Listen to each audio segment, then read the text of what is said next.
अस्सलाम वालेकुम and welcome to जोर का जोड़। आई होप आप लोग खैरियत से होंगे और अच्छे से अपना ख्याल रख रहे होंगे। Another day, another show and yes another day after the Asia cup fiasco. Asia cup की शुरुआत हुई, शुरू से ही हेडलाइंस, खबरें सब था सामने, बट वो हेडलाइंस और वो खबरें जो हैं वो क्रिकेट की कम थी और इधर इर्द गिर्द जो सारी चीज़ें हो रही थी उसकी ज़्यादा थी। यस, दैट पॉलिटिकल फियास्को जो साथ साथ चलता रहा वो चलता रहा। इवेंचुअली जब पूरा एशिया कप ख़त्म हुआ तो यस, फाइनल जैसे ही ख़त्म हुआ उस पर भी यही सिलसिला सब चलता रहा and it did not and well जिस तरह एंड होना चाहिए था। पाकिस्तान टीम के हवाले से बात करें सो यस, क्रिकेट की अगर बात करें तो कहीं पैचेस में परफॉर्मेंसेस दिखी, मगर जहां परफॉर्मेंसेस नहीं दिखी वहां हमने उसका खमियाजा भुगता एंड रनर अप्स की तरह हमने एंड अप किया इस एशिया कप 2025 में।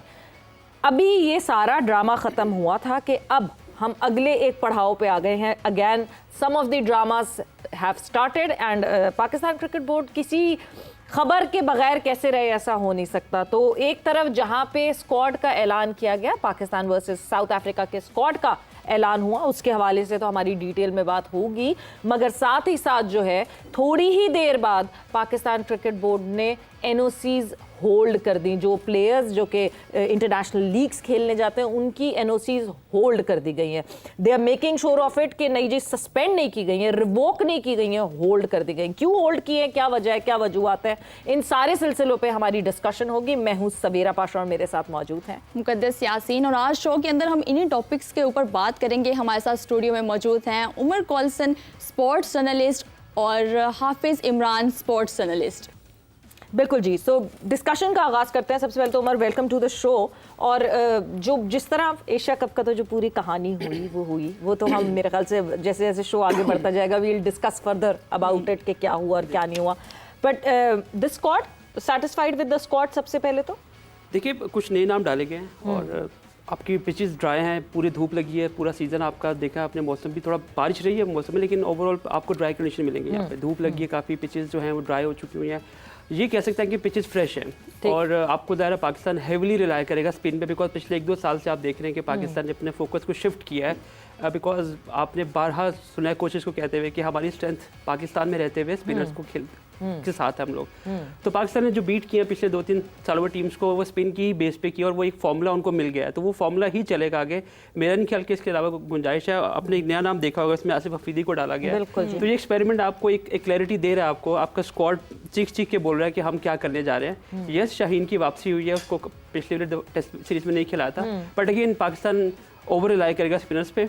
और बट आपको ये भी देखना पड़ेगा कि आसिफ अफरीदी को भी पता है कि क्या करने जा रहे हैं, बिकॉज जब आप इतने सालों बाद, आपको बार बार कुछ टाइम बाद आप भेज देते हैं डोमेस्टिक में प्लेयर को और फिर भूल जाते हैं एंड देन बुलाते हैं, फिर भेज देते हैं, फिर बुलाते हैं, तो उनको भी पता है कि क्या हो रहा है। देखिए, he is pretty much experience player कि एज वाइज भी देखें, उनकी क्रिकेट की बात करें तो ही इज वेरी मच।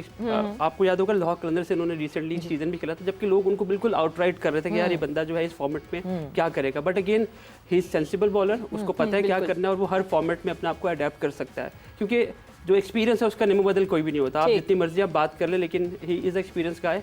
अब आई डोंट नो, बिकॉज ये 18 का स्क्वाड अनाउंस किया है, 3 लोग बाहर निकलेंगे, 15 का स्क्वाड फाइनली आगे जाएगा, तो कौन 3 नाम निकलेंगे मेरा ही नहीं ख्याल कि वो आसिफ अफरीदी आगे जाएगा। बट आपका जो ओवर रिलायंस होगा वो आपका जो बेंच है वो नुमान अली और साजिद खान ही खेलते नजर आते हैं, बिकॉज यही है पाकिस्तान ने पिछली दफा उनको किया। आप एकदम से बाहर तो नहीं करेंगे प्लेयर को, एकदम एक्सपेरिमेंट ही करेंगे। यस, आपकी बैटिंग ऑर्डर में शायद थोड़ा बहुत ऊपर नीचे करने को मिले, बट अगेन वही फॉर्मूला है। पाकिस्तान को यही सक्सेस मिली थी, यही एक चीज़ है जिसको पाकिस्तान को लेके चलना है। कोई ज़रूरत नहीं एक्सपेरिमेंट करने की। और आप बात करें, काफ़ी अर्से के बाद टेस्ट मैच खेल रहे हैं पाकिस्तान को, ये एक प्रॉब्लम हो सकती है कि पाकिस्तान अडेप्ट कितनी जल्दी करता है अपने आप को, अपनी रस्टीनेस को कैसे ये प्लेयर सारे खत्म करेगा। बिकॉज एक बहुत बड़ा गैप आया और इस बहुत बड़े गैप के बाद जो है वापस हम टेस्ट क्रिकेट जो है वो खेल रहे हैं। टेस्ट स्क्वाड पे नज़र डाल लेते हैं, कौन कौन से लड़के जो हैं वो आपको टेस्ट स्क्वाड में दिख रहे हैं, क्या आपको पिछले टेस्ट स्क्वाड से चेंजेस दिख रहे हैं। सो टेस्ट स्क्वाड आपके सामने स्क्रीन पर। Shan Masood is captaining the side, Aamir Jamal है, अब्दुल्ला शफीक, अबरार अहमद, आसिफ आफरीदी, बाबर आजम, फैसल अकरम, Hasan Ali, Imamul Haq, Kamran Ghulam, Khurram Shahzad, Mohammad Rizwan, Noman Ali, Rohail Nazir, Sajid Khan, Salman Ali Agha, Saud Shakeel and Shaheen Shah Afridi. So yes Hafeez, 3 तो लड़के खैर इससे निकल जाएंगे, बट इस वक्त आप क्या इससे अंडरस्टैंड कर रहे हैं? स्क्वाड अनफिट है, नसीम शाह इंतजार करवा रहे हैं उनको, वर्कलोड मैनेज कर रहे हैं हाफिज साहब। वो CPL खेल रहे थे अभी। हाँ, वो वर्कलोड वर्क कम होता है ना। मीर हमजा अनफिट है कहीं, वो भी नहीं। तो बट देन फास्ट बॉलर्स, अगर तो आप स्पिन की तरफ जा रहे हैं तो आप फास्ट बॉलर्स की भरमार कैसे भरेंगे? ऐसे भरेंगे कि आपने 2009 से 16 तक अपनी क्रिकेट की तबाही आपको नहीं पता किस वजह से हुई है। UAE में जब आप क्रिकेट खेलते थे, आपके फास्ट बॉलिंग टैलेंट का जो सत्यानाश हुआ है वो वहाँ पर हुआ है। आप होम कंडीशंस में बैलेंस क्यों नहीं करते अपनी टीम को? आपने एक मरतबा स्पिन हैवी पिचेस बना ली, तो क्या उसके बाद आपको फ़ायदा क्या हुआ उसका? आप वेस्ट इंडीज़ के खिलाफ भी एक टेस्ट हारे हैं उन्हीं पिचेस के ऊपर। आप अच्छी पिचेस क्यों नहीं बनाते जहाँ पर फास्ट बॉलर्स आपके वो भी परफॉर्म करने के लिए उनके पास भी कुछ हो, आपके स्पिनर्स के पास भी कुछ हो, आपके बैटर्स के पास भी कुछ हो? क्या क्रिकेट सिर्फ इसलिए करवाई जाती है पाकिस्तान में, होम सीरीज सिर्फ इसलिए होती है कि हमने ये वाली सीरीज जीतनी है? आपने अपने मुस्तकबिल को भी बेहतर बनाना है। तो दुबई में जो पाकिस्तान की क्रिकेट के साथ हुआ, उसी नक्शे कदम पर, तबाही के सफ़र पर हम अपने मुल्क में भी चलेंगे तो क्रिकेट आपकी बेहतर नहीं होगी। क्या कसूर है नसीम शाह का और मीर हमजा का? उनको क्यों टीम से बाहर, इस स्क्वाड से क्यों बाहर हैं? वो कैसे बाहर होते हैं इससे? और आप किस अंदाज से ये सारे 18 खिलाड़ियों का आपने ऐलान कर दिया है और आप कहेंगे जी हम स्पिन हैवी पिचेस के ऊपर जाएंगे? तो ठीक है, जैसे ये कर रहे हैं देख लें। वो अली ज़रियाब आसिफ ने भी काफ़ी रन्स किए हैं, वो कहाँ पे है? कहाँ पे हैं खिलाड़ी वो सारे के सारे? अगर ये, क्या ये परफॉर्मेंस बेस्ड हैं? क्या ये कंडीशन बेस्ड आपने टीम सेलेक्ट की है? आपका विजन इसमें क्या है कि आपने मुस्तकबिल में कहाँ पर क्रिकेट खेलनी है? ये जितनी भी फैसले इस वक्त सिलेक्शन कमेटी कर रही है, इस टीम को देखते हुए भी ये कहीं भी इसमें मुस्तकबिल नहीं है। क्या 1 साल के बाद नुमान अली नहीं होगा टीम में पाकिस्तान की? क्या होगा? साजिद खान 1.5 साल में अगर उनका इंटरनेशनल क्रिकेट करियर ख़त्म हो जाता है, क्या फ्यूचर आपका? क्या आपके पास उतने तैयार स्पिनर्स हैं कि आप फौरी तौर पर दोबारा यही पिचेस बनाएंगे और आप कहेंगे हम मैचेस जीतना शुरू कर देंगे? नहीं, बट तैयारी तो डोमेस्टिक लेवल पे होगी ना, तैयारी तो एक सीरीज में तो नहीं होगी। और होम एडवांटेज की जब बात करते हैं, Umar, I will come back to you. हर मुल्क हमें होम एडवांटेज उठाता हुआ दिखता है। हमने मुल्कों में रैंक टर्नर्स देखे हैं, हमने इंडिया में रैंक टर्नर्स देखे हैं कि रैंक टर्नर पे वो दूसरी टीम्स को फंसाते हैं। बांग्लादेश में आपको अच्छा, वो सारी दुनिया में भी फिर क्रिकेट जीतते हैं ना, क्योंकि उनका डोमेस्टिक तेज है, उनका डोमेस्टिक। तो वो मैंने तो नहीं करना ना डोमेस्टिक की, इंटरनेशनल की। तो ये जिन्होंने टीम सेलेक्ट की है, जिन्होंने टीम सेलेक्ट की है, वही डोमेस्टिक के भी जिम्मेदार हैं। तो ये उन्हीं से सवाल है, उन्होंने करना तयन इन चीज़ों का। देखिए, ये बिल्कुल आपकी जो पॉइंट्स हैं, I mean I can't disagree with those, valid point है वो, उस पर कोई दूसरी राय नहीं बनती। लेकिन पाकिस्तान इतना आइडियल कंट्री नहीं है जहाँ पे आप ये बातें करते हैं और आप समझते हैं कि ये लोग इस तरह सोचते हैं। एक तरीका वो जो आप सोच रहे हैं, एक तरीका वो जो वो सोच के वो टीम को पिक कर रहे हैं। वो अच्छा, डे टू डे जाते ये हैं। जो तरीके से ये सोच रहे हैं, इस सोच से क्रिकेट ऊपर गई है नीचे आई है? ऊपर जाने की तो बात ही नहीं ऊपर तो आ ही नहीं रही। उनका देखिए, हर बंदे खराब हुई है या ठीक हुई है? एक तरीके का है ना, एजेंडा है कि आपने जिंदगी को कैसे आगे चलाना है। तो उनका चलाने का तरीका ये कि हमें टेस्ट मैचेस जीतने हैं। तो उनके लिए जो एक फॉर्मूला एक्सपेरिमेंट किया था उन्होंने कुछ 1-1.5 साल पहले, वेस्ट इंडीज के खिलाफ जीते थे हम। वो अब जाहिर है गेम उनको हुई लेकिन तो 2-0 जीतना चाहिए था ना, सीरीज तो बराबर हो गई। एक और मजे की बात है, मैं इसमें एक आपका ही पॉइंट आगे बढ़ाऊंगा कि साउथ अफ्रीका टीम जो है वो, अगर आप ऑस्ट्रेलिया और इंग्लैंड की बात करते हैं तो among these 3 teams south Africa Asian condition में बहुत अच्छा खेल रही है। ये एक बड़ा इंपॉर्टेंट पॉइंट है। जो आपने पिचेस की बात की कि पिचेस को आप स्पोर्टिंग क्यों नहीं बनाते, उनका पॉइंट ये था कि आप सारा स्पिन पे क्यों हैवी, क्योंकि अगर हम अपनी स्पोर्टिंग पिचेस में हमारे बैटर जो है वो कोलैप्स करते हैं। अगर हम अपनी बैटिंग को बेहतर करते हैं या अपनी पिचेस को थोड़ा करते हैं तो उल्टा हम बॉलर स्ट्रगल करना शुरू कर देते हैं। तो ये हम बैलेंस, देखिए बैलेंस आपकी कॉम्पोजिशन से अलग बात है, हमारी पिचेस पे बैलेंस नहीं फिलहाल आता। आपका बैलेंस पिचेस से शुरू होना चाहिए, उसके लिए ओवरनाइट कुछ नहीं होता। उसके लिए आपको वो जो डोमेस्टिक की बात आपने की है, आपको वहां से प्रिपेयर होकर आना है। अब टॉप लेवल पे आपको जीतना है। This would be not wrong to say, irony है ये हमारी है, मगर वो कहते हैं ना बात सच है बट है रुसवाई हमारा वो है नहीं है। हमारी जो वीकनेसेस हैं, हम उन वीकनेसेस को इन सर्फेसेस से छुपाते हैं। बिल्कुल ऐसे ही, उनको बेहतर करने की कोशिश नहीं करते। बिल्कुल ऐसे ही करते। देखिए, हमें जीतना है। हमारे मुल्क में जीत और हार जो है ना, ये दोनों बहुत इम्पैक्ट डालती हैं आपकी डिसीजन मेकिंग के ऊपर, आपकी कुर्सी के ऊपर, आपके ऑलमोस्ट हर पूरे सिस्टम को आपको शेक कर देती हैं आपको। तो उनकी जो मेन जो पूरी की पूरी एनर्जी होती है वो जीत की तरफ होती है कि हमें यार जीतना है, ये वाला गेम जीत जाओ, अगला बाद में देखेंगे। अब जो आप लॉन्ग टर्म की बात करें, लॉन्ग टर्म वाला हमारे यहाँ पे हमारा एज अ कंट्री हम लोग नहीं करते। सिर्फ पाकिस्तान टीम की बात या क्रिकेट की टीम की बात हम नहीं कर सकते। ये ओवरऑल हमारे कंट्री का एक एनिग्मा कह लें, एक जीपीएस कह लें जी, इसी तरह चलता है हमारा मुल्क। बहुत से ऐसे मामला हैं जिन पे आप क्वेश्चन रेज कर सकते हैं, यार ये क्यों चीज़ें। अब एनओसी की आपने बात की, अब वो आगे जाके आप बात करें, लेकिन हमारे यहाँ चीज़ें प्लान के साथ नहीं होती। हमारे यहाँ पे ऑन गिवन डे हम क्या करेंगे, हमें आज क्या रिजल्ट लेना है और उसके बाद हमें क्या नैरेटिव लेना है, क्या नैरेटिव बनाना है मीडिया में, वो उस तरह चल रहे होते हैं या डे टू डे बेसिस पे चल रहे होते हैं। यस, आइडियली जो हाफिज साहब बात कर रहे हैं, बिल्कुल हम हर सिलेक्शन पे हम ये क्वेश्चन रेज कर सकते हैं कि मीर हमजा क्यों नहीं है, बिल्कुल वो डिजर्व करते हैं, क्यों नहीं है। जब आप ऐसे प्लेयर हमने यूएई में खिला के अपने बॉलर्स को दाया कि एजाज चीमा की मिसाल मैं आपको देता हूँ। एजाज चीमा ने अपना पूरा का पूरा जोर लगाया यूएई में, उसने आपको मैचेस 4 ओवर करता था, उधर से अजमल आता था, इधर से उमर गुल बॉल करता था, उधर दूसरी तरफ से रहमान आया करता था।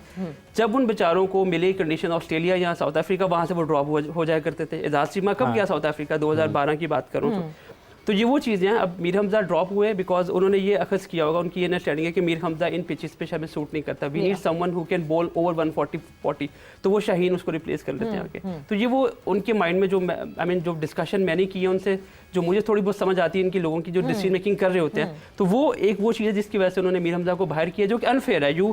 आपने 18 नाम प्लेयर किया, 20 भी दे सकते हो यहाँ पे। अगर आपने 18 नाम देने की जरूरत की है, 15 से +3 आपने किया तो +2 भी कर लो आप रिवॉर्ड तो करो, आपको नेट्स में नजर आ जाएगा। बिकॉज एक तो एक बड़ी हमारे यहाँ प्रॉब्लम है कि आपने जो बात की कि रस्टीनेस कैसे खत्म होगी, आपके पास 12 दिन आ गए, 12 को मैच है ना, आप प्रैक्टिस मैचेस नहीं खेलेंगे, आप अपने साइड मैचेस रख लें आप, ताकि आप एक कम्पीट करें, ताकि प्लेयर्स जो है अपने रिदम में आए, अपने ग्रूव में आए। तो आप वो प्लेयर जिनको आपने 20 रखा है या 18, वो आप चेक हो जाएंगे। तो वो आपने उनकी फॉर्म भी देखनी होती है कि आपने सीरीज से पहले या मैच से पहले कोई लड़का अपनी जो है हिट कर रहा है, लेंथ को अच्छा बेहतर। तो ये वो चीज़ें जो बेसिकली अब देख शाहीन आएगा, शाहीन ने टेस्ट मैच काफ़ी अरसे से नहीं खेला, अब उन भाई की लेंथ कहाँ पे गिरेगी और अब इन 10-12 दिनों में उनकी लेंथ को कैसे मेंटेन करेंगे। क्योंकि अभी कुछ दिन, अभी क्या मतलब 2 दिन ही हुए हैं ना खत्म हुए एशिया कप, और आप जो फॉर्मेट खेल कर आ रहे हैं उस फॉर्मेट में आपको वेरिएट करना पड़ता है जी। तो उस वेरिएशन के बाद हाँ लेकर आएंगे तो weather he would be 100% not fit but energized to go further into a test match. This is why Mir Hamza का होना जरूरी था। हाँ। बिकॉज वो यहाँ पे इंग्लैंड से खेलते हुए आ रहे हैं, वो फर्स्ट क्लास का उनका तजर्बा बहुत ज्यादा है, तो उनको पता है मुझे कहाँ एडजस्ट करना है। तो आप वहाँ पे आप एक मैच खिला लो शाहीन को, ठीक, अगला मैच आपको अंदाजा हो जाएगा यार हमें किसको खिलाना है, कौन अपने आप को मैनेज बेहतर कर सकता है। वो जो हम बात करें डे टू डे बेसिस की बात करें, जीतने की बात है, कौन जीतने की तरफ जा रहा है, कौन जीतने की तरफ नहीं जा रहा। खैर एनीवे, ये सीरीज इतनी आसान नहीं होगी। जो मैंने पहले बताया कि साउथ अफ्रीका का एशिया में record is far better than against, अगर आप इंग्लैंड की बात करें, ऑस्ट्रेलिया की बात करें। बिल्कुल। अच्छा उमर, इसी के साथ हमें वीडियो लिंक से ज्वाइन किया है पाकिस्तानी क्रिकेटर इरम जावेद ने। जी Iram, welcome to the show. Thank you. हाँ जी इरम, अस्सलाम वालेकुम। और वुमेन्स वर्ल्ड कप की शुरुआत हो चुकी है इरम, आज से team India and team Sri Lanka जो है they are in action today. जी कोई जिस तरह की अभी आज पहला मैच है और श्रीलंका ने जो है वो टॉस जीत के फील्डिंग का फैसला किया है और जबकि वहाँ बारिश भी हो गई आज मैंने देखा है, साथ साथ मैं देखती हूँ थोड़ा बहुत। लेकिन ऑब्वियसली एक चीज़ बहुत मिस की है कि ओपनिंग सेरेमनी थी वो वहाँ पे इंडिया में हुई। पहले ये सब वही चीज़ फिर दोबारा हम रिपीट करेंगे कि पहले ये सब नहीं होता था। ओपनिंग सेरेमनी भी हमने 2016 का वर्ल्ड कप मुझे याद है हमने अटेंड की है और बड़े मैचेस हमने इंडिया में भी खेले हैं। तो वो चीज़ें ऑब्वियसली इस बार इस वर्ल्ड कप में थोड़ा सा मिसिंग तो है, लेकिन चलें हमारी टीम जो है उसने कोलंबो में खेलना है, हमारी टीम के लिए जो है वो बेस्ट विशेष है। बांग्लादेश के साथ उनका पहला मैच होगा, लेकिन आज जो अभी इंडिया और श्रीलंका मैच खेल रहे हैं, इंडिया की जो बैटिंग लाइनअप है कोई डाउट नहीं है कि इंडिया के जो बैटर्स हैं वो बहुत अच्छे, चाहे मैन हो या वुमेन हो, वो अच्छे प्रोड्यूस करते हैं, बैटर स्पेशली। तो इसी तरह वुमेन में भी ये है कि अच्छी उनकी बैटिंग लाइनअप है। लेकिन अब ये है कि श्रीलंका की जो स्पिन डिपार्टमेंट है वो बहुत अच्छा है और वो उन्होंने स्मृति को भी आउट किया है। स्मृति को तो उनकी मीडियम पेसर है लेफ्ट आर्म, उन्होंने आउट किया है और उसके अलावा फिर अभी उनकी एक और बैटर रबल आउट हुई थी अभी शुरू में, ओपनर। हाँ जी। तो ये है कि अभी कर रहे हैं, अभी देखिए अभी लंबा मैच है जिसकी 2 ओवर्स कम हुए हैं, बारिश की वजह से 2 ओवर्स कम हुए हैं। तो देखिए अभी लंबा मैच है, अभी श्रीलंका ने जो है वो अंडर लाइट्स बैटिंग करनी है। तो लेट्स सी के कैसा मैच होगा, लेकिन मैच आज का मजे का होगा। हाँ, बस इरम बहुत देर से ना मैं इस बात की कोशिश कर रही थी कि इस तरह की कोई हम बात ना करें। I was so sick and tired of all the negative happening. मगर यस, एक बहुत एक सैड सी साइट थी कि जब ओपनिंग सेरेमनी हुई ऑफ वुमेन्स वर्ल्ड कप तो उसमें जो है पाकिस्तान की टीम मौजूद नहीं थी। आई होप सेंस प्रिवेल्स और जो ये लोग सारे नेगेटिविटी फैला रहे हैं, दूरियां पैदा कर रहे हैं, उनको अकल दे ऊपर वाला। अभी जोर का जोर में वक्त हुआ है एक ब्रेक का, हमारे साथ रहिएगा, वापस आएंगे एक ब्रेक के बाद।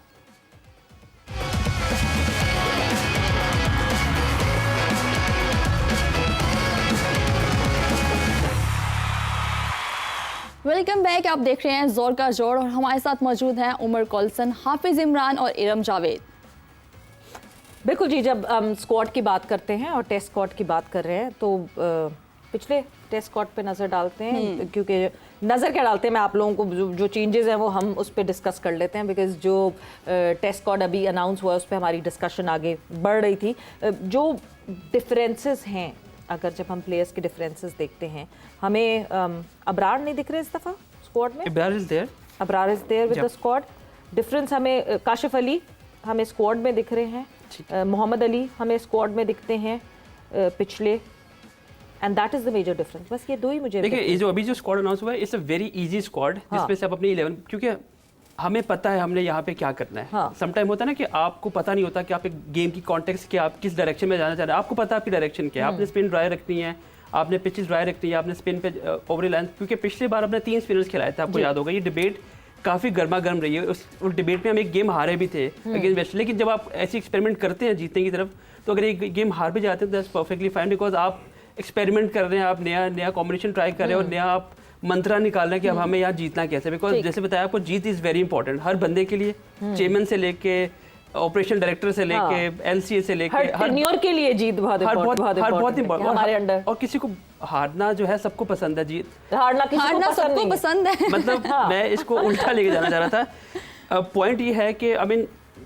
अब अभी जो माहौल बना हुआ एशिया कप के बाद आप हारना बिल्कुल अफोर्ड नहीं कर सकते, बिकॉज आपने पाइल अप करना है अपनी जीत, ताकि हम आपने प्रूफ करना है कि हम सही डायरेक्शन में जा रहे हैं। क्योंकि आजकल राइट और रॉन्ग की डिबेट होती नहीं है, आजकल डिबेट ही होती है कि हम सही जा रहे हैं, हम वही करेंगे जो हमें सूट करता है। तो ये जो स्क्वाड है इसमें yes we can talk about कि कौन नहीं है कौन है, लेकिन इस स्क्वाड को देखते हुए प्रीटी मच क्लियर है कि पाकिस्तान ने क्या करना है। पाकिस्तान स्पिन हैवी पे जाएगा, और आपका जो बाबर आजम जाहिर है वो इस बार जो है वो उनको आप अंडरलाइन कर लें, आपके उनके ऊपर ज़्यादा फोकस रहेगा, क्योंकि वो काफ़ी अरसे से इस डिबेट का हिस्सा रहे हैं। हालांकि वो डिफरेंट फॉर्मेट था, वो बिल्कुल डिफरेंट फॉर्मेट था। फिर हम ब्रेक में बात कर रहे थे कि आगा अली सलमान जो है उनका भी एक काफ़ी अब पिछले दिनों का बैड लाइट में रहा है। तो ये वो फॉर्मेट है जो बेसिकली इन प्लेयर्स को रिडीम करेगा, एक गुड लाइट में लेके आएगा। शाहीन की बात करें, शाहीन को इस फॉर्मेट में काफ़ी कुछ प्रूव करना है। काफ़ी अरसे के बाद आ रहे हैं, उनको ड्रॉप किया गया था, अगर आपको याद होगा, जिस पे शाहीन ने बोला था अच्छा मुझे ड्रॉप किया गया है, एक मौक़िफ़ ये अडॉप्ट किया गया था कि उनको रेस्ट दिया गया। बट अगेन ये हमारे मुल्क में,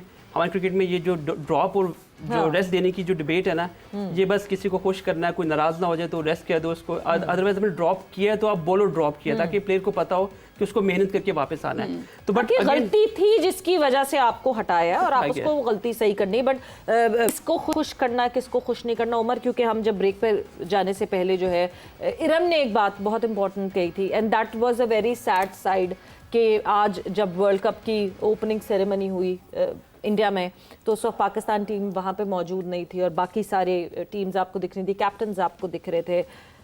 कहाँ चली गई है हमारी क्रिकेट? देखिए, सियासत की नज़र हो गई है हमारी क्रिकेट ओवरऑल। अब देखिए नया नॉर्मल है ये, अब ये होगा, बिकॉज इंडिया पाकिस्तान के जो रिलेशनशिप हैं पॉलिटिकल फ्रंट के ऊपर, अब वो उसका असर जो है क्रिकेट पे पड़ना शुरू हो गया। और ये होना ही होना था, बिकॉज जितनी एक्सट्रीम एक तरफ चली गई, इधर से एक्सट्रीम पकड़ी गई है, फिर एक जंग भी बीच में हो गई ड्यूरिंग PSL जो एक इंसिडेंट हुए। अब तो ये जाना था उस तरफ। तो आई एम हैप्पी कि एक बड़ा एमिकेबली वो निकला है, सोल्यूशन निकला है, हाइब्रिड मॉडल निकला है कि आप इधर खेलें हम इधर खेलें, हम खेल रहे हैं। अब ये एक्सपेरिमेंट पहली बार प्रॉपर तरीके से नजर आया एशिया कप में, हमने जब देखा जिस तरीके से पाकिस्तान ने एक एक्सपेरिमेंट ये था कि हम अपने अपने मुल्कों में खेलें, श्रीलंका में खेलेगा, इंडिया में खेलेगा। लेकिन जब आप खेलेंगे उसके बाद इस एशिया कप में देखने को मिला कि टॉस पे हाथ नहीं मिलाया गया, ये एक अलग स्टेज पे नए प्रेसिडेंट्स बढ़ना शुरू हो गए और ये सेटअप होता गया बार बार। फिर आपने बात की, फिर आपने जब टॉस पे कमेंटेटर आपसे बात कर रहे थे, 2 कमेंटेटर्स भी आना अलग आ गए। मैच खत्म हुआ, हैंडशेक नहीं हुआ। फिर उसके बाद ट्रॉफी पे एक डिबेट होगी कि हमने इस हिसाब से ट्रॉफी नहीं लेनी, ठीक है। उन्होंने बोला हम ही देंगे जी, वो भी नहीं ली उन्होंने। तो ये एक अजीब सा फियास्को क्रिएट हुआ, एक अजीब सा क्योस क्रिएट हुआ। अब नॉर्मली इसका थ्रेशोल्ड बढ़ता गया, मतलब पहले आप अपने इधर खेले, हम इधर खेलते हैं, हम अपने एक दूसरे के मुल्क पे नहीं जाएंगे। पहले न्यूट्रल वेन्यूज की बहस रही, अब वो फिर एक अगली बहस आ गई और वो बहस से बहस बढ़ती गई। Iram, coming towards you, yes ये चीज़ें तो मतलब ये एक तरह से ना स्नोबॉल इफेक्ट बनता जा रहा है और चीज़ें बढ़ती जा रही हैं। Eventually what is the same decision to it? क्या अलग अलग ग्रुप में रखें, टीम जब तक ना खेले, जब तक मजबूरी हो जाए खेलने की कि हाँ जी नॉकआउट पे आके खेलना पड़े, कैसे इस पूरे मामले को सॉल्व कैसे किया जाएगा? बिकॉज ये खत्म होता नहीं दिख रहा। इरम, ये जो हाइब्रिड जो इन्होंने स्टार्ट किया, आप इसकी बात कर रही हैं? हाइब्रिड से शुरू हुआ था काम, हाइब्रिड तो शुरू हुआ, हाइब्रिड के बाद जो है फिर एक नया आया कि जी टॉस पे हाथ नहीं मिलाएंगे, फिर हुआ जी मैच खत्म होने के बाद हाथ नहीं मिलाएंगे, फिर जो सारी चीज़ें हमने एशिया कप में देखी हैं इवेंचुअली कि नहीं जी अलग होंगे, होस्ट अलग होंगे, हम ट्रॉफी किसी अलग बंदे के हाथ से लेंगे, ये जो सारा कुछ हुआ इस वक्त एशिया कप में, how can we avoid this in the coming years? Because in coming years the ICC event would be happening in India. अभी एक हो रहा है वुमेन्स वर्ल्ड कप और उसके बाद अगला भी होना है, उसको कैसे अवॉइड कर सकते?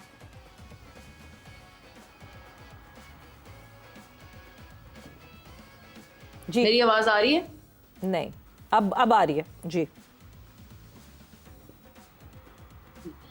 ये जो आप सीन ऑब्वियसली ये एशिया कप में भी हुआ है और अब ये जो वुमेन्स वर्ल्ड कप भी हो रहा है और एक ये जो क्रिकेट में ये चीज स्टार्ट हुई है, हमें सबसे पहले तो ये पता कर हमें पता क्या करना, हमें पता ही है कि ये सारी चीज जो है ये पॉलिटिक्स की वजह से स्टार्ट हुई है और ये इस चीज को तभी अवॉइड किया जा सकता है जब हम सियासत को क्रिकेट से या स्पोर्ट्स से जो है वो बाहर निकाल देंगे और हम सिर्फ खेल को खेल रहने देंगे जैसे लोग पहले एंजॉय करते थे, प्लेयर्स एंजॉय करते थे।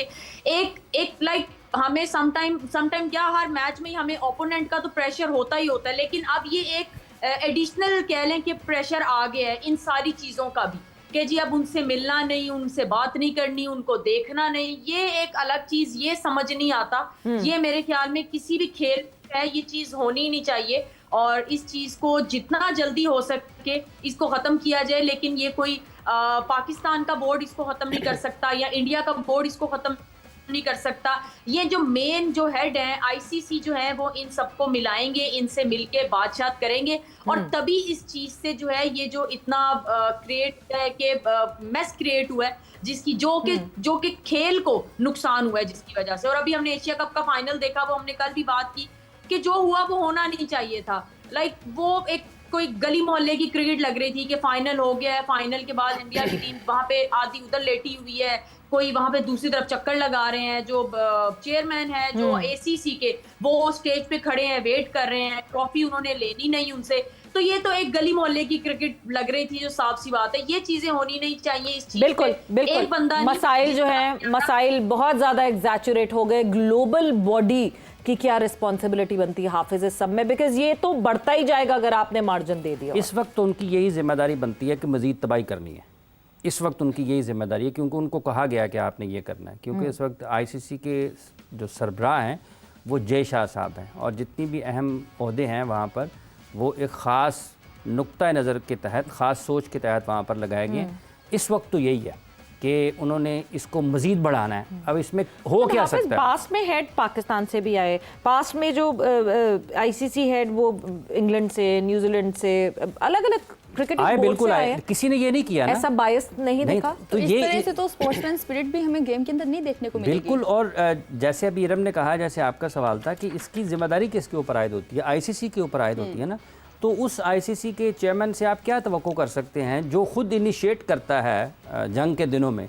तो इस वक्त तो इन्होंने ये करना है। हाँ, इसका दूसरा पहलू है कि कौन लोग हैं जो मुतहर्रिक हो सकते हैं और उनको रोक सकते हैं। वो जो आपके बोर्ड मेंबर्स हैं जिसमें Australia, England, New Zealand, south Africa, Bangladesh, Afghanistan, ये जो आपके टेस्ट स्टेटस रखते हैं, उनको आना चाहिए कि जनाब जय शाह साहब आप यहाँ पर अगर इस काम को बढ़ावा देंगे या इसको आप न्यूट्रल नहीं होंगे और इसको आप गैर जानिबदार होकर नहीं देखेंगे तो फिर हम आपके साथ आगे नहीं बढ़ पाएंगे जी। इन सब की बुनियादी जिम्मेदारी है कि ये खड़े हों और खेल की रूह को बचाने के लिए अपना किरदार अदा करें। वो कब जागते हैं, कब ये इस अंदाज से सोचते हैं, ये एक सवाल ज़रूर है। लेकिन अगर कोई ये समझता है कि आईसीसी के सरबराह इस वक्त के जय शाह साहब निकलेंगे और कहेंगे नहीं इंडियन टीम ने बहुत गलत किया है, हम इसके ऊपर एक्शन लेते हैं, तो क्या उन्होंने सूर्य कुमार यादव के ख़िलाफ़ एक्शन लिया? क्या उन्होंने वो तमाम रिवायात जिन्होंने तोड़ी हैं, पामाल की, उनके ख़िलाफ़ क्या एक्शन लिया? वो तो ख़ुद इस चीज़ के सबसे बड़े वो प्रीच करते हैं इसको, वो तो मुबल्लिग हैं इसके कि ये करें जी, ऐसे बिल्कुल ऐसे ही होना है। सो इस वक्त कोई दूसरी चीज़ नहीं है। वो जो 2023 में हमें समझ जाना चाहिए था जब पहली मरतबा हाइब्रिड मॉडल हुआ था, उसके पीछे यही सोच थी। अब उसकी एक्सट्रीम लेवल पर आप गए हैं और इससे चीज़ें आगे और भी बढ़ सकती हैं। अगर अपनी जिम्मेदारी का एहसास सारे जो जिम्मेदार ममालिक हैं अगर वो नहीं करेंगे तो फिर ठीक है, आगे ऐसे ही बढ़ेगा। पाकिस्तान क्रिकेट बोर्ड को और उनके ऑफिशियल्स को इस वक्त में जो करना है वो सबसे अहम है, अपनी खेल के मयार को बुलंद करने के लिए काम करें। वो इस सियासी जो बयानबाजी हो रही है या जो सियासी काम हो रहे हैं इसके पीछे छुपने के बजाय ना अपना असल काम करें, ताकि जब दोबारा मैच हो तो आप वहां पर ज्यादा बेहतर क्रिकेट खेलकर नताइज के एतबार से जवाब दें दुनिया की तमाम टीमों को। और ये सिर्फ इंडिया के लिए नहीं है कि हमने इंडिया को हराना है, सब टीमों को हराएं, सब टीमों को हराएं। आपने बेहतर क्रिकेट खेलनी, अच्छी क्रिकेट खेलनी, इससे बेहतर अब कोई जवाब नहीं हो सकता। मगर पॉलिटिकल पॉन्स बनाना छोड़ दें, प्लेयर्स को पॉलिटिकल प्यादे बनाकर ना चलाएं। ये रिक्वेस्ट सारे बोर्ड से है, सारी गवर्नमेंट से है। It's not just about India, it's not just about Pakistan. जो भी अगर पॉलिटिकल पॉन बनाता है अपने प्लेयर्स को, वो ज्यादती करता है उस खेल के साथ, जो ज्यादती हमें होती हुई दिखी। एक टॉपिक हमने और क्योंकि कवर करना था, हम उस पर बिल्कुल जरूर बात करेंगे। एनओसी का एकदम से जब स्क्वाड अनाउंस हुआ टेस्ट का, उसके बाद थोड़ी टाइम बाद एनओसीज की बात आई। And to make it clear, Pakistan cricket board says that they have held the NOCs of players, revoke नहीं की हैं, सस्पेंड नहीं की हैं, कैंसिल नहीं किए, दे हैव होल्ड देम। मगर उमर, सवाल ये पैदा होता है कि मैं तो कब से बैनर्स देख रही हूँ, बीबीएल के लिए बाबर आजम खेलने जा रहे हैं, आई बिलीव सिडनी सिक्सर्स से खेलेंगे वो, और उसके बैनर्स और उसकी पब्लिसिटी और उसकी प्रमोशंस।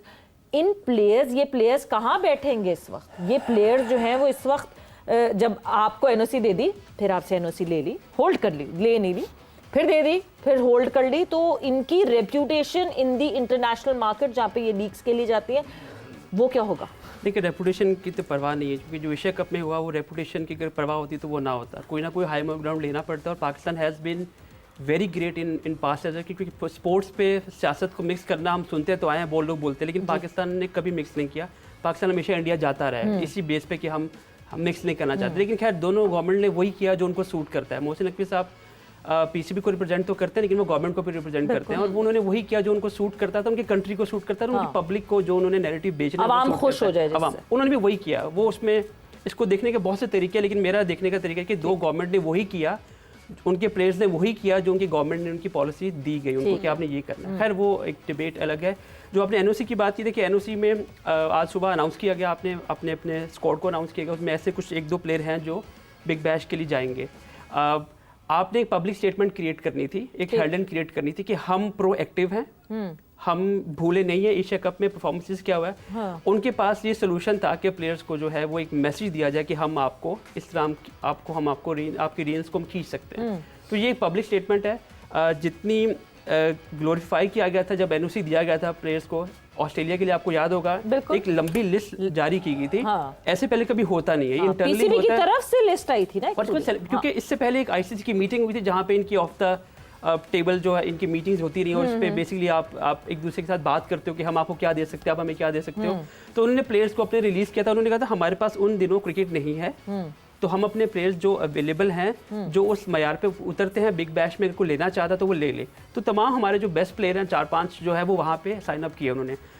अब जो हुआ है, जो सुबह एनओसी की जो खबर दी गई, ऑफिशियल कुछ नहीं बोला गया, ये ऑफ द रिकॉर्ड सबको इन्फॉर्मेशन दी गई है। एक प्रेस सोर्सेज बल्कि दी भी नहीं गई। आपने एजेंट्स को ईमेल किया, आपने प्लेयर्स को ईमेल किया, और वो ईमेल ऑब्वियसली एजेंट्स जो हैं उनको भी तो उनके लिंक्स भी तो होते हैं। उन्होंने वो शेयर कर दी मीडिया से और वो एक हेडलाइन बन गई। और ये मकसद भी यही था कि हेडलाइन बने ये, और अपनी पब्लिक को मैसेज है कि हम प्रोएक्टिव हैं। और एक बहुत बड़ा चंक जो है पाकिस्तान में, मतलब एशिया कप का फाइनल ना जीतने की वजह से हमने ये कर दिया। हमारे यहाँ पे एक ऐसा तबका भी है जो इसको सपोर्ट कर रहा है, क्योंकि इमोशनल है वो, उसको नहीं समझ आ रही कि पसे पर्दा क्या होता है। अरे भाई, ये उनमें से 2-3 प्लेयर ऐसे हैं जो बहुत से लोग होंगे, वो वही होंगे, बहुत सारे लोग जो कहेंगे कि बहुत अच्छा हुआ, ये सिर्फ पैसों के लिए खेलते हैं, इनको ये जो बातें करते हैं। हमारे यहाँ पे ये एक पैसा जो है एक बहुत बड़ा टॉकिंग पॉइंट है आम बंदे के लिए, बिकॉज हमारे यहाँ पे जो पैसे को देखने का नजरिया है वो बहुत डिफरेंट लेवल पे है। हम कम है यहाँ पे लोगों के पास पैसा, तो इसलिए जब वो ज्यादा पैसा देखते हैं तो वो उस पे वो नहीं है, इसके पास है उसको बुरा कहते हैं। तो वो ये चीजें हमारे यहाँ पे हमारे सर्कल में रहता है। तो ये एक मैसेज देना था पब्लिक को डाइवर्ट करने के लिए, जी भाई आपको लगता है एनओसी नहीं दिया जाएगा, क्यों नहीं दिया जाएगा, कोई वजह मुझे सेंस हाँ। समझ नहीं आती। आपने प्लेयर को एनओसी दिया और आपसे पूछ के दिया गया हाँ। पहला जो आपने साइन किया। यस आई अंडरस्टैंड कि उस क्लॉज वहाँ पे होती है जिसमें लिखा होता है कि कभी भी जो है वो आपको कर नेशनल सकते हैं। हाँ। जब नेशनल ड्यूटी नहीं है आपकी जी आपकी डोमेस्टिक ड्यूटी अगर वो पूरी कर रहे हैं हाँ। तो आपको जाने देना चाहिए उनको ना। अभी ना आपने इट्स नॉट अबाउट कि प्लेयर के साथ एंगेजमेंट, इट्स अबाउट क्या बोर्ड टू बोर्ड क्या एंगेजमेंट है। आपके पास वैसे पीएसएल में बड़े प्लेयर नहीं आते, जो एक्टिव प्लेयर है वो नहीं आते, और अगर आप इस तरह करेंगे तो फिर वो लोग भी थोड़ा टर्न ऑफ होते हैं कि यार ये क्या कर रहे हैं हम वो भी अपने प्लेयर्स को रोकना शुरू कर देते हैं रिलेशन। obviously। अच्छा वो ऑब्वियसली वो कह के नहीं रोकेंगे, हाँ। लेकिन एक सेंटीमेंट ऐसा क्रिएट होता है, एक Exactly, बड़ी बैड exactly। किस्म की प्रेशनेस बनते हो, कहते हैं यार ये हम इनके साथ क्यों डील करें।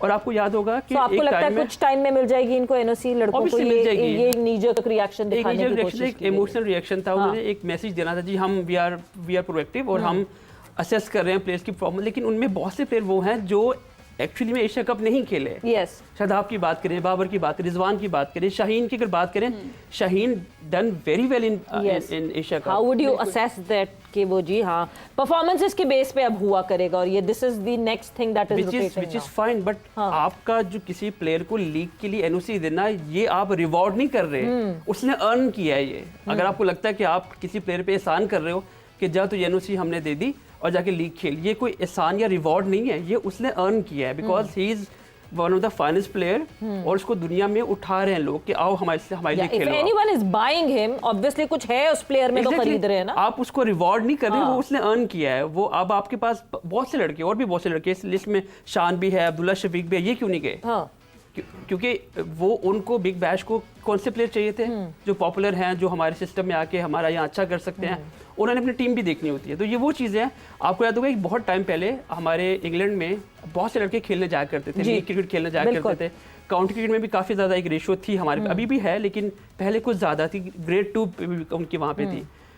सिर्फ इसी वजह से कि पाकिस्तान इतना इनकंसिस्टेंट है, पहले एनओसी देता है फिर वापस ले फिर लेता है। वापस ले लेता है, तो हाँ। उन्होंने प्लेयर्स को लेना बंद कर दिया हुआ है। बिल्कुल, और ये बहुत बड़ा एक इशू है इंग्लैंड अच्छा में। उमर, क्योंकि वक्त का मुकाबला जी। सख्त, एक चीज मैं जरूर आपसे एक सिंगल लाइनर सिर्फ चाहती हूँ।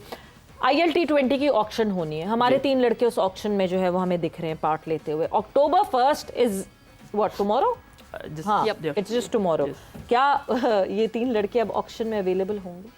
देखिए एक तो आमिर है, वो जो रिटायर है, on paper he is retire, वो जो जा रहा है। और वैसे नसीम भी शाह, साइम एक ही अयूब, टीम, फखर जमान। एक ही टीम है वहाँ पे, डेजर्ट वाइपर जो पाकिस्तान प्लेयर्स को लेती है, बाकी टीम्स नहीं लेती, जी, ये आपको शायद जी। पता है। तो कितना रूम है उनके पास प्लेयर लेने का? 1 या 2 प्लेयर्स का रूम होगा। ठीक। और आपकी नवंबर में, चूंकि उनकी जो ILT नवंबर नो में बट होनी वुड है, they be there in the auction और नॉट इन प्लेयर्स के नाम हटा दिए जाएंगे या होंगे? आई थिंक एक सो दिन फार रह तो गया नाम वैसे है, तो पता सो चल फार तो गया। नाम है, फखर का नाम भी है, हाँ। शाहीन का नाम भी है, इन सबके नाम हाँ। वहाँ पे हैं। अब देखें अब आज की डिसीजन के बाद क्या इंटीमेट किया गया, बट आई थिंक हो जाएगा NOC. And I think we need better headlines. हमें बहुत ज़्यादा इस बात पे ख्याल रखना चाहिए, पाकिस्तान क्रिकेट को बहुत ज़्यादा इस बात पे ख्याल रखना चाहिए कि ये हेडलाइंस नेगेटिविटी में शामिल होती हैं कि लड़कों को दे दी जाए एनओसी और उसके बाद रोक दी जाए और स्कूल के बच्चों की तरह सज़ा दे दी जाए। तो थोड़ा सा मेरे ख्याल से इस बात पे भी जो है वो ख्याल करना चाहिए। But with that thank you Hafeez साहब, बहुत बहुत शुक्रिया for joining in. Thank you much, thanks a lot for joining in. वक्त यहाँ पे ख़त्म हो गया। सवेरा पाशा को और मुकद्दस को इजाज़त दीजिए। अपना बहुत ख्याल रखिएगा। टेक केयर, बाय बाय, अल्लाह हाफ़िज़।